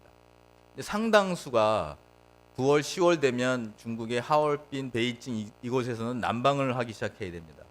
근데 그 난방이 할 때 사용하는 게 저급 석탄을 사용하게 됩니다. 그 저급 석탄에서 나오는 분진, 오염원들이 다 바람을 타고 저희 나라로 날아오는 거죠. 근데 저희 나라 공기가 깨끗해지려면 중국을 깨끗하게 만드는 수밖에 없습니다. 아이러니하지만요. 근데 중국도 엄청난 예산을 저기에 투자를 하고 있습니다. 제가 알고 있기로는 올해부터 향후 10년 동안 1000조 원에 가까운 돈을 투자하기로 이렇게 돼 있는데 상당 부분을 이 보일러 개선에 사용을 하고 있습니다. 그 보일러 개선을 저희들 플라즈마 토치를 이용해서 개선을 추진하고 있고요. 그 중국만 따졌을 때 한 500조 원 시장을 된다고 추정을 하고 있습니다. 시장이 너무 크고 다양하기 때문에 저희들 혼자서 하는 게 아니라요. 국내 이제 공기업들과 함께 지금 사업을 추진 중에 있고요. 중국 하얼빈 지역만 한 1000개 정도의 보일러 개선이 필요하고요. 전 세계 시장은 10만 개 이상으로 저희들이 판단하고 있는 그런 상황입니다. 또 이제 선박에 특별히 선박을 유지할 수 있는 선박 평형수를 처리해야 되는 법령이 이제 통과가 돼서 저희들이 2017년, 2020년이라는 이제 그런 마일스톤을 갖고 있는데요. 2017년까지 하기로 한 규제의 취해는 지금 다 개발이 돼 있습니다. 근데 2020년까지 그 규제보다 1000배 강화된 규제를 지금 들고 나왔습니다. 그래서 저희들이 2020년에까지 지금 개발이 돼 있는 그 장치를 개선을 해서 또는 새로운 장비를 만들어서 1000배 성능이 향상된 수처리 장비를 저희들이 만들어야 됩니다. 이게 이제 저희들이 사용하는 플라즈마를 이용한 수처리 장비입니다. 바닷물이 지나가고요. 플라즈마 처리를 함으로써 바닷물에 있는 모든 균들을 다 죽일 수 있는 그런 플라즈마 수처리 장비입니다. 그러니까 선박 평형수처럼 저희들이 어떤 장소에 물을 모아두지 않고도 물을 끌어들일 때, 선박 평형수를 바다로부터 끌어들일 때 저희들이 저렇게 처리를 해서 바로 사용을 할 수가 있는 거죠. 그래서 선박 평형수 처리 시장은 약 80조 원에 해당하고 있고요. 저희들이 그 S중공업하고 지금 준비를 하고 있습니다. 또 하나는 정말 재밌는 소재인데요. 이 플라스틱이 보이시고요. 양쪽에 이제 코팅막이라고 하는 게 있는데 기존에 있는 모든 유리창을 저 플라스틱으로 대체하겠다는 사업입니다. 스마트폰들 쓰고 계신데 스마트폰에 떨어뜨리시면 제일 처음 다가오는 게 글라스가 깨지지 않습니까? 근데 그 글라스가 깨지는 것을 막기 위해서 그 부분을 플라스틱으로 한다는 얘기죠. 근데 플라스틱이 뭐가 제일 단점이냐면은 유리처럼 단단하지가 않아서 기스가 잘 가지 않습니까? 그 기스가 안 가게끔 플라즈마를 이용해서 저희들이 플라스틱 위에다가 단단한 코팅막을 올리는 거죠. 근데 플라스틱이라는 재질이 코팅을 하기가 굉장히 어렵습니다. 그래서 저희들이 지금 그것을 S사하고 샘플 테스트 중에 있고요. 자동차도 무게를 줄여야 되기 때문에 저 플라스틱을 지금 사용을 합니다. 실제로 방탄차의 방탄 유리가 저 플라스틱입니다. 그리고 건축용에 저희들 건물에 모든 유리를 사용하는데 참 보기는 좋지만 그 무리가 굉장히 무겁잖아요. 그래서 시공하시는데 굉장히 힘들고요. 또 하나는 열이 너무 잘 빠져나가고 열이 너무 잘 들어옵니다. 그러다 보니까 연료비, 저희들이 냉난방비가 너무 비싼데 저희들 저 PC 그레이징이라는 플라스틱 윈도우는 냉난방에 열을 다 막는 그런 코팅까지 합니다.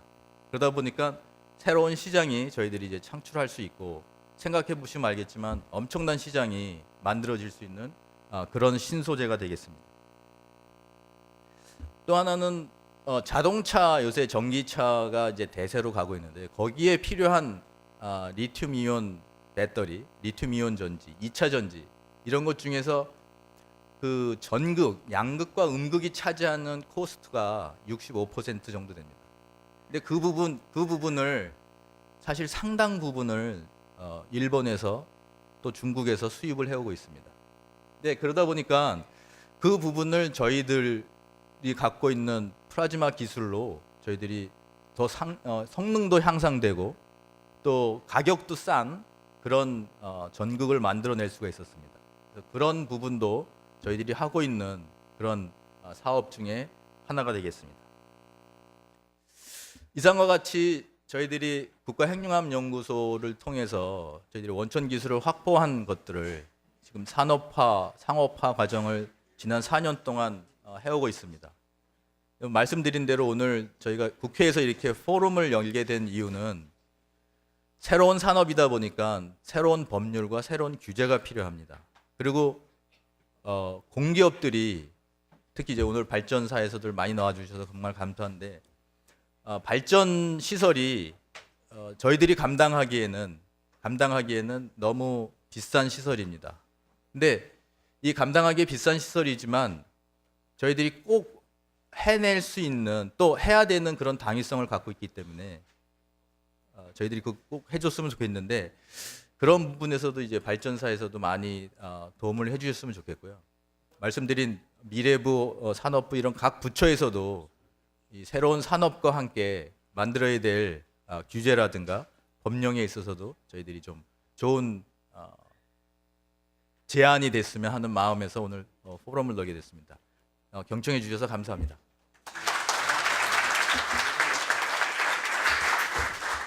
네, 시간이 많이 가는 관계로 바로 지정 토론에 들어가겠습니다. 다들 지정 토론 우리 토론부터는 서울과학기술대학교 조청원 교수님께서 진행을 해주겠고요. 가운데 앉아주시고 전체 패널리스트 분들 앞으로 나가주시면 감사하겠습니다. 바로 시작하겠습니다. 네. 여러분 안녕하십니까? 오늘 플라즈마 기술 산업화에 관해서 이제 여러분들께서 우리나라에서 개발한 새로운 플라즈마 기술에 관해서 기본적인 내용을 이해하시고 또 산업의 여러 응용 분야를 들으셨습니다. 오늘 제가 5분 지정 토론하실 분을 모셨습니다. 먼저 제 옆에 한양대학교 특임 교수로 계시고 원자력 법 전문가이신 함철음 교수님을 소개합니다.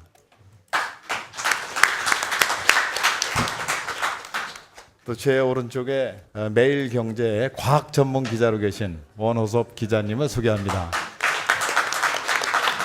원 기자님은 현대 자동차에서 엔진을 개발하시고 또 2012년에는 과학 기자상을 타신 아주 훌륭한 기자분이십니다.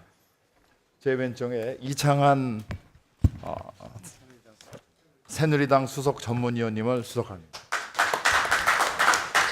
이창한 전문위원님은 미래창조과학부에서 기획조정실장을 하시고 또 산업부에서도 산업기술국장을 하신 바 있으십니다.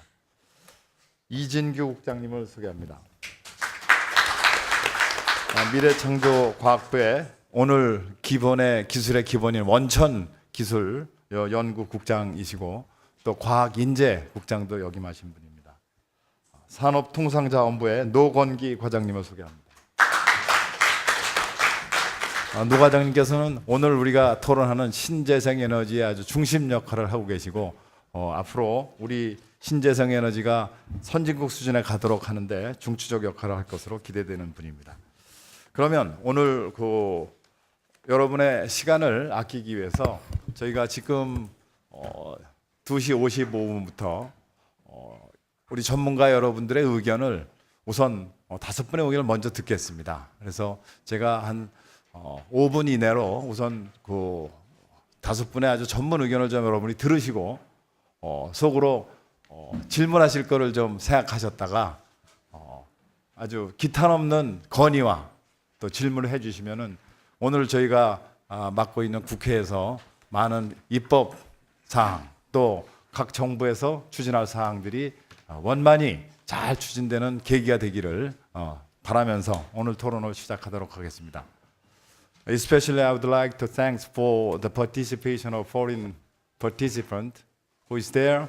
I hope you could have a chance to ask and question and answer if you want. Thank you. 먼저 함철원 교수님께 코멘트를 좀 부탁 올리겠습니다. 네, 저 시간 관계상 간단히 말씀드리겠습니다. 저의 토론 요지는 여러분들께서 보시는 자료를 이제 이렇게 참조하시면 되겠습니다. 사실 우선 저는 기술자가 아니라 법학자입니다. 그 중에서도 원자력법을 비롯한 에너지법 주로 법률 분야의 이제 전문가이기 때문에 사실 이 기술적인 내용을 소개하기에는 제가 어렵고요. 이번에 이제 이걸 보면서 제가 이제 간단히 느낀 것은 뭐냐면 지금 오늘의 두 분께서 발표해 주신 내용들이 다 훌륭한 내용이었지만 주로 기술적인 내용에 치중을 하신 것 같아요.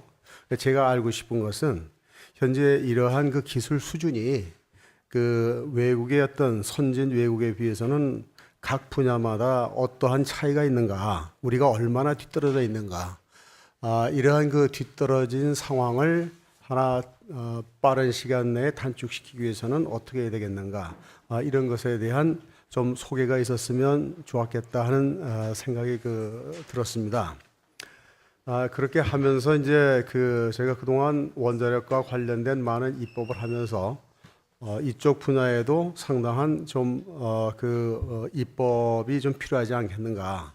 한마디로 이 법률의 역할이라는 것은 이러한 하나의 기술을 사회적 수요와 이렇게 연결시키는 것입니다. 사회적 수요. 어떻게 하면 이런 그 사회적 수요를 이렇게 촉진시키고 개발하는데 이 법에 기여할 수 있겠는가. 그런데 관심을 많이 가졌는데 오늘 이제 발표하신 내용들에 보게 되면 현장에 어떠한 법률적 애로사항이 있는지에 관한 것이 별로 이렇게 나와 있질 않습니다. 이제 앞으로 이런 것들을 잘 조사해서 아마 어떻게 하면 어떤 그 입법을 하면 이 우리나라 이 플라즈마 산업이 획기적으로 발전해 갈 것인가, 이거에 대한 하나의 그 연구, 기초 연구가 필요하지 않을까 하는 것이 저의 그 소견입니다. 네, 이상으로 저의 그 소견을 마치도록 하겠습니다. 감사합니다. 네, 감사합니다.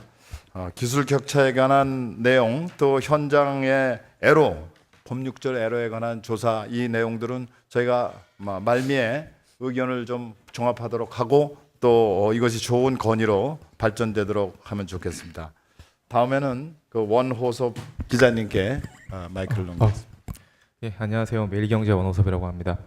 저는 이 플라즈마 관련해서 전문가라고 하기에는 좀 부끄럽기 때문에 제가 취재를 하는 과정에서 플라즈마 산업과 관련돼서 들었던 이야기 일화 몇 가지를 일단 소개하면서 이야기를 좀 시작해 보려고 합니다. 그 국내 한 그 엔진을 만들고 있는 대기업이 있는데 그 대기업에서 그 실린더, 그 피스톤이 왔다 갔다 하는 분야 있잖아요. 실린더의 그 가운데 안쪽 내벽에다가 플라즈마 코팅을 하는 것을 한번 이렇게 검토를 했다고 합니다. 이미 벤츠나 뭐 미국에 있는 포드사 같은 경우에는 어떤 몇 개의 차량을 대상으로 라이너를 빼고 플라즈마 코팅을 이렇게 하는 게 있거든요. 원가 절감도 되고 그게 더 단단하고 오래 성능이 유지된다고 합니다. 근데 이 대기업이 이제 이 연구를 좀 시작하려고 했는데 국내 중소기업에 그런 기술을 갖고 있거나 그런 그 코팅 기술을 보유한 곳이 없었다고 합니다. 그래서 이제 대학을 좀 찾았는데 한 그 플라즈마 코팅에 좀 이렇게 일가견이 있다는 그 대학 연구실을 컨택을 했는데 그 대학에서 갖고 온 제안서를 봤더니 그 제안서에는 역시나 중소기업과 또 같이 하겠다라고 했다고 합니다. 그러다 보니까 결국 이 대기업에서는 이게 성공을 할지 안 할지 모르기 때문에 우리 이거 그냥 그만두자라고 포기를 한 사례를 제가 들었습니다. 어떻게 보면 이 얘기가 지금 우리나라 현재 플라즈마 산업을 있는 그대로 보여주는 것이 아닌가라는 생각이 들었고요. 그리고 또 하나는 그 미국에서 그 플라즈마 관련해서 그 벤처 기업을 운영하시는 분과 제가 이메일로 인터뷰를 좀 했었습니다. 근데 심지어 그분은 이 지금 아까 발표하신 것처럼 바로 산업에 활용되지 않는 플라즈마 기술을 연구하고 계십니다. 그 핵융합과 관련된 핵융합 발전을 연구하고 있는데도 불구하고 그 미국에 있는 많은 기관 그리고 정부로부터 그 투자비, 연구비를 받아서 연구를 하고 있다고 그러더라고요. 지금 아까 발표했던 내용보다 그 핵융합 발전은 어떻게 보면 더 먼 미래의 일인데도 불구하고 미국에서는 그 이 벤처 기업에게 많은 돈을 투자를 하고 있습니다. 그 이유는 만약에 정말 성공을 한다면 그게 우리 삶을 바꿀 수 있는 새로운 기술이 되기 때문인데요. 우리나라에서는 그런 기술을 개발하겠다고 말하는 것도 어렵고 그렇다고 정부에서 10년 뒤에 되니까 지원해 주십시오라고 해도 우리나라 정부는 절대 그런 연구에 지원을 해주지 않습니다. 제가 이 두 가지 사례를 보면서 느낀 게 그 아까 말씀드렸다시피 우리나라 사회의 그 플라즈마 산업의 현황을 그대로 보여주고 있는 거 아닌가라는 생각을 했는데요. 일단 그 중소기업에서는 플라즈마를 다룰 수 있는 첨단 기술을 다룰 수 있는 기술력이 없고 대학에서는 기초 연구에만 몰두하고 있고 우리나라 대기업 같은 경우는 그 미래를 내다보지 못하고 당장 눈앞에 있는 이득만을 원하기 때문에 그런 그 이 산업이 제대로 돌아가고 있는 것 같지가 않습니다. 그래서 그 국가핵융합연구소와 같은 기관이 앞으로 할 일이 많다고 저는 생각을 하는데요. 일단 플라즈마 관련해서 많은 박사급 인력을 보유하고 있고 많은 데이터를 갖고 있기 때문에 어떻게 보면 우리 중소기업이나 그 중견기업이 플라즈마 연구를 할 때 핵융합연구소에 지금 지원을 많이 받을 수 있도록 그렇게 했으면 좀 좋겠고요. 그리고 여기 미래부 국장님 나와 계시는데 얼마 전에 미래부에서 돈 되는 사업에 정말 많은 투자를 하겠다라고 발표를 한 적이 있습니다. 하지만 이제 우리나라가 퍼스트 무버, 뭐 기초 원천 기술을 이제 확보해야 한다고 이렇게 얘기를 하면서도 역시나 그 성과주의에 아직 묻혀서 당장 눈앞에 보이는 이득만을 원하고 있는 것 같은데 이 플라즈마 같은 경우는 정말 될 수도 있고 안 될 수도 있거든요. 하지만 된다고 하면 우리 삶을 크게 바꿀 수 있는 그런 기술이거든요. 그런 기술에 대해서는 우리가 모든 위험성이 있더라도 성공 가능성이 낮더라도 과감한 투자를 좀 해야 되지 않나 이런 생각을 좀 해봤습니다. 계속 과학 기술을 이야기하면 우리나라 같은 경우는 제도가 과학 기술을 따라가지 못하는 경우가 굉장히 많이 있습니다. REC 가중치에 대해서 한마디만 좀 말씀을 더 드리면 기존의 폐기물 가스화의 REC는 현재 1.0으로 알고 있습니다. 그러다 보니까 이제 플라즈마에 대한 기술을 커버할 수 있는 폐기물 가스화가 없다 보니까 여전히 1.0을 기준으로 잡고 있는데 만약 이 플라즈마 기술이 정말로 검증 결과 정말로 훨씬 더 효율이 좋고 기존 가스보다 효율이 좋고 에너지적으로 좀 더 경제적으로도 좋다고 하면 REC 가중치를 높여주는 그런 방안을 추진해서 산업화 혹은 시장의 관심을 좀 이렇게 이끄는 그런 정책도 좀 돼야 될 것 같습니다. 예, 이상입니다. 네. 우리 과학 기자님답게 저희들 벌써 조사를 많이 해오셨습니다. 그래서 미국하고도 인터뷰를 해오셨고 해서 정말 저희가 꼭 오늘 들어야 될 얘기를 들은 것 같습니다. 신기술의 벤처 투자, 신기술에 우리가 하기 참 어렵지만은 해야 되겠다 하는 얘기, 또 REC 가중치가 현재로서는 좀 미흡한 수준이 아니냐 하는 이런 아주 중요한 지적을 해주신 거로 생각이 듭니다. 그러면 제 왼편에 이창한 수석 전문위원께 부탁을 드리겠습니다. 예, 이창환입니다. 저는 좀 지금까지 기술에 대한 걸 많이 이야기를 하셨으니까 좀 다른 이야기를 한번 해볼까 합니다.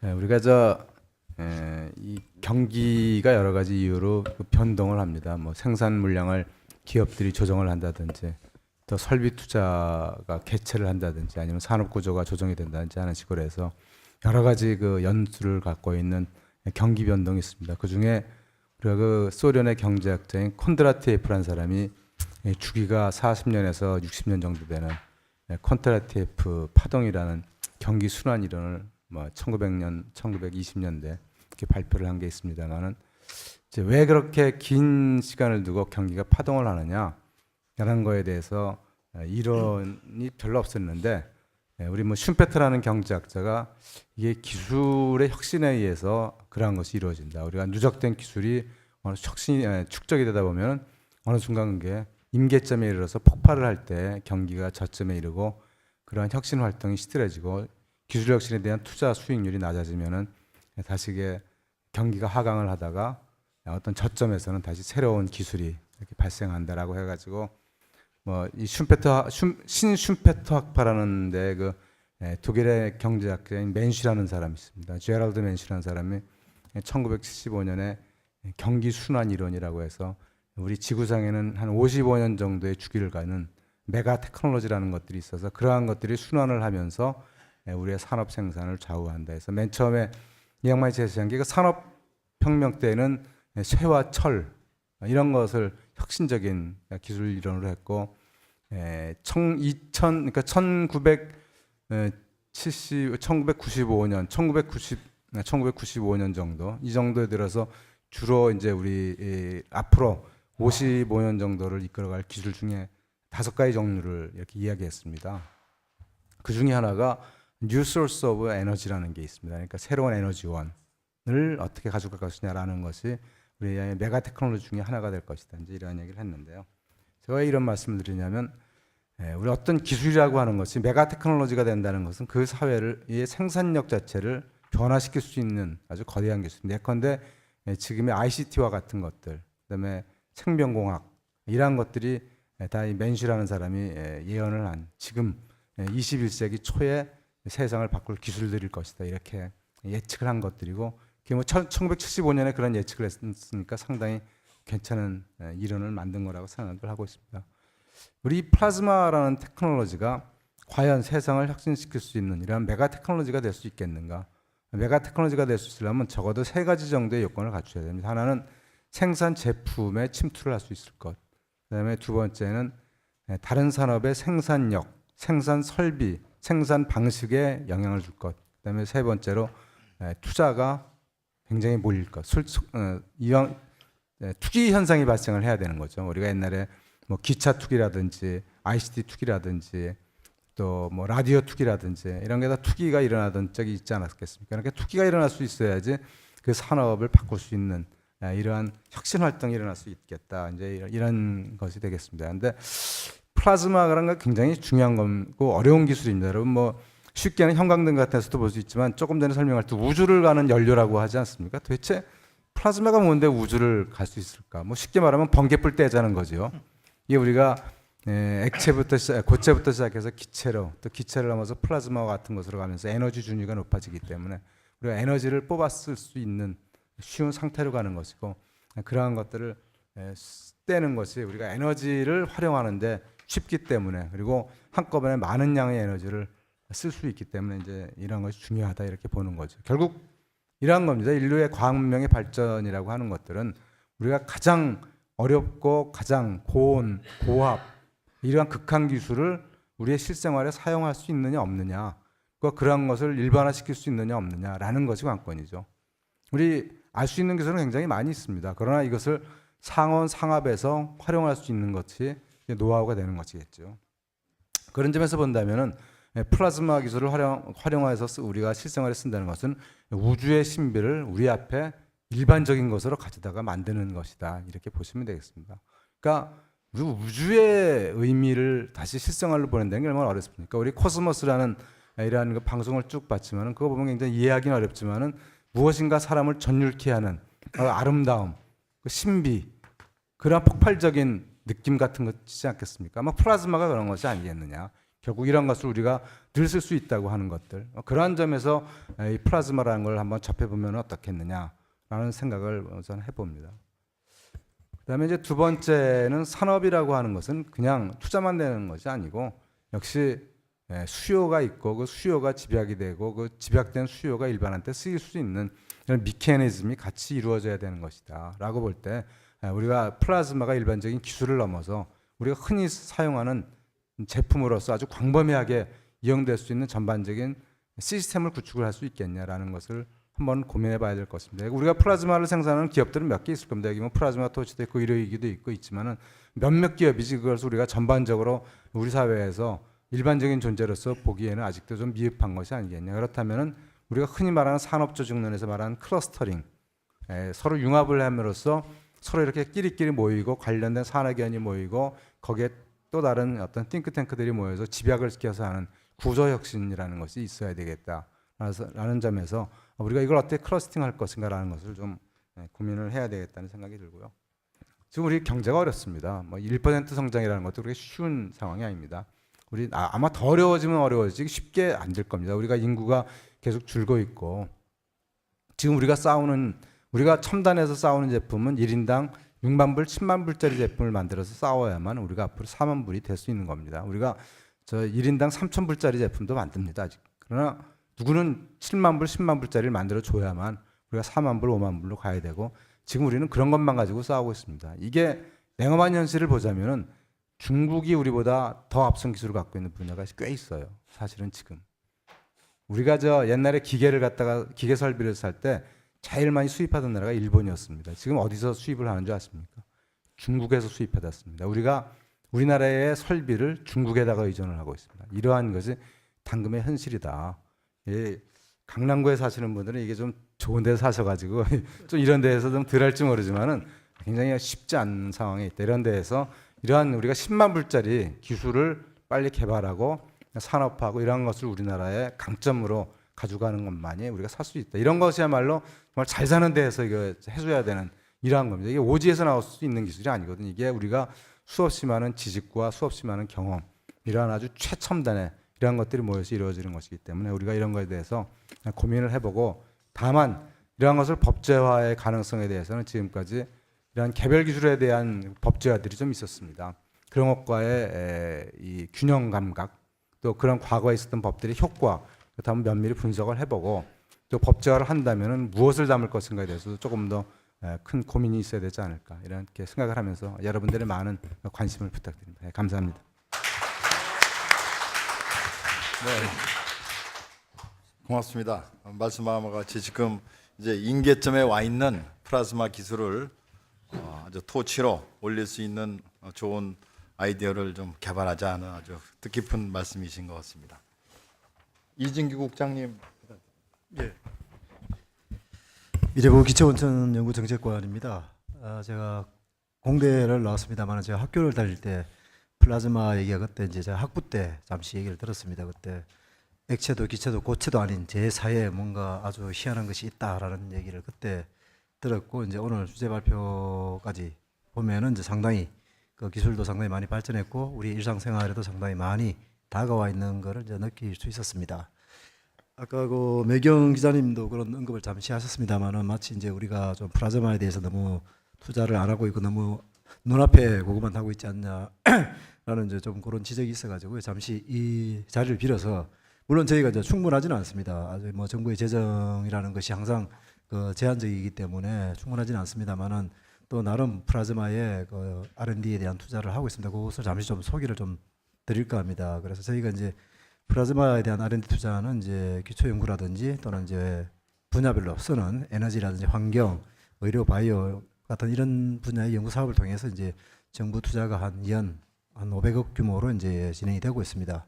그 부처별로는 이제 저희 미래부가 아무래도 이제 플라즈마 기술이라는 것이 상당히 좀 원천 기술 기초적이고 원천적인 게 많기 때문에 미래부의 비중이 좀 높고 그러다 보니 또 연구 주체들도 대학 뭐 이런 쪽이 좀 대학의 비중이 상당히 좀 많은 그런 기술 분야입니다.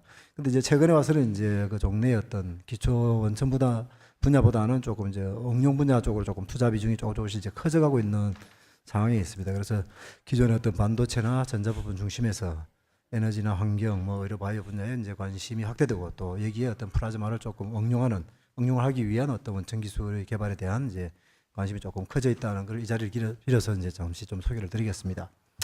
그 이제 앞에 주제 발표나 뭐 여러 이제 전문가분들께서도 말씀하셨습니다만은 이제 플라즈마 분야는 뭐 특정 산업 분야라기보다는 많은 산업에 전반적으로 좀 영향을 주는 소위 말하는 GPT (General Purpose Technology)라고 오히려 봐도 좀 무방할 것 같습니다. 그래서 플라즈마는 뭐 핵융합 에너지라든지 반도체, 신소재, 의료식품 등 뭐 분야에 따라서 널리 이제 활용할 수 있을 것입니다.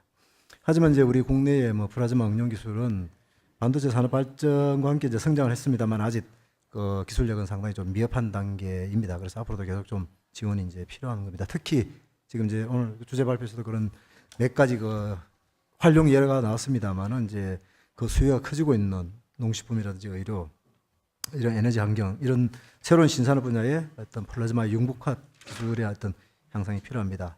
저희 이제 정부는 이제 95년 이래로 이제 그 K-스타라고 한국형 핵융합 실험 장치가 있습니다. 그 중심으로 이제 초고온 플라즈마에 대한 기초 연구를 이제 중점적으로 지원해 왔습니다. 하지만 최근에는 이제 좀 융복합 분야의 지원을 위해서 그 플라즈마 기술 연구센터도 좀 오픈하고 또 고온 플라즈마 응용 연구센터도 좀 만들어 가지고 이제 조금 응용 분야 쪽으로 좀 저희가 그 방향을 약간 시프팅을 하고 있습니다. 그래서 향후 저희 미래부는 이제 플라즈마 활용 분야의 어떤 필요 기술 확보를 위해서 R&D의 지원 방안을 계속적으로 수립해 나가겠습니다. 그래 오늘 그 세미나에서 발표해 주신 내용이라든지 그 제시해 주시는 의견들은 저희가 앞으로 그런 정책을 수립할 때 많이 참고토록 하겠습니다. 고맙습니다. 네, 미래부와 핵융합연구소에서 공동 개발한 이 마이크로웨이브 플라즈마가 지금 바이오로 산업화 직전에 있는 단계입니다. 이러한 그 원천 기술 개발이 정말 그 큰 열매를 맺을 수 있는 그데 지금 그 담당 국장께서도 앞으로 R&D 투자를 늘려야 되겠다 이런 그 말씀을 하신 걸로 이해가 됩니다. 또 현장에서 제일 그 담당하고 계신 신재생에너지 과장님 부탁드립니다. 산업통상자원부 신재생에너지 과장입니다. 반갑습니다. 저는 그 신재생에너지 정책이라는 맥락에서 한번 말씀 좀 드려보도록 하겠습니다. 사실 그 뭐 다들 잘 아시겠습니다만은 신재생에너지라는 거는 굉장히 어떻게 보면 경제적인 측면에서 보면은 그 경제성을 확보하기가 힘든 뭐 그런 분야입니다. 이제 그렇기 때문에 우리나라뿐만 아니라 이제 세계 모든 나라들이 그 신재생에너지 분야에 대해서는 그 어떤 막대한 어떤 정책 뭐 재원을 투입해서 그런 산업을 육성하고 있는 상황이고 우리나라도 마찬가지로 연간 한 8천억 내지 8,500억 정도 재정을 투입을 해서 산업을 육성하고 있는 그런 상황입니다. 뿐만 아니라 여러 가지 그 신재생과 관련된 규제도 완화를 하고 있고, 또 저희가 이제 여러 가지 신재생 에너지의 경제성 확보를 위해서 REC 가중치를 부여를 하고, 또 아직은 상용화되어 있지 않지만 개발 실증 단계에 있지만 그런 상용화를 선제적으로 유도하기 위해서 지열 발전, 조류 발전 이런 부분에 대해서는 REC를 선제적으로 부여를 하고 있습니다. 그리고 이제 어떤 그 정부의 이제 그 공적인 영역에만 머무르지 않고 또 신재생 에너지 산업이 자생적인 어떤 민간의 비즈니스로 발전할 수 있도록 여러 가지 그 태양광 대여 사업과 같은 그런 사업도 저희 정부가 지금 프로그램을 만들어 놓고 진행하고 있는 상황입니다. 그리고 그 신재생 에너지라는 게 이제 궁극적으로 시간이 지나면서 국내 시장도 넓어지겠지만 우리 신재생 에너지 관련되는 기업들이 해외 시장도 우리가 많이 진출해서 해외 시장에 해외 시장에서 그런 어떤 경제적인 이익도 취할 필요가 있다. 그래서 해외 진출도 저희가 적극 지원을 하고 있고, 특히 이제 올해 같은 경우에는 우리 중소기업이 해외 진출해서 신재생 에너지 사업을 하는 경우에는 별도로 이들 기업만을 위한 예산을 저희가 100억 원을 따로 이어마크를 하고서 지원을 할 계획입니다. 지금 플라즈마 활용 기술에 관련돼서 그러면은 저희가 지금까지 지원 방안은 제가 사실 이제 2012년 RPS 제도를 도입을 하면서 그 소위 폐기물 가스화 발전 사업에 대해서는 그 REC 가중치를 1.0을 주는 것으로 선제적으로 저희가 제도화를 했습니다. 그렇지만 사실은 저희가 이제 그때 제도화를 했는데 지금 지금 폐기물 관련해서 이제 폐기물 발전소가 전체적으로 22개가 있는데 아직까지는 그 폐기물 가스화 발전 사례는 아직은 없는 그런 상황이고요. 그리고 사실 플라즈마 활용 기술과 관련된 이제 원천 기술이라든지 상용 플랜트 실증을 위한 R&D 지원도 저희가 계속 하고 있습니다. 그래서 2006년 이후부터 25개 과제에 저희가 276억 원을 저희가 지원을 하고 있고, 또 금년에도 22억 원이 별도로 예산 지원이 편성이 되어 있습니다. 그리고 이제 이 기술뿐만 아니라 전체적으로 신재생 에너지 설비 투자에 대한 어떤 금융 지원이 이루어질 수 있도록 저희가 예산 한 1,000억 정도 해놓고 필요한 기업들 저희가 지원하도록 하고 있고요. 그리고 이제 우리 기업들이 신재생 에너지 설비 투자를 할 경우에 그 투자 금액의 일부를 세액 공제를 해주는 그런 세제 지원 프로그램도 마련되어 있습니다. 사실 저희가 아직 이제 이 플라즈마 기술을 이용한 그런 어떤 비즈니스가 상용화되어 있지는 않습니다만 저희가 이제 그렇게 될 것으로 저희가 상정을 하고 정책적으로 어떤 부분에서 지원이 될 때 이런 부분들이 조금 조기에 이루어질 수 있을지 항상 고민을 하고 필요한 지원 대책을 강구하도록 하겠습니다. 감사합니다. 예, 여러분들께서 오늘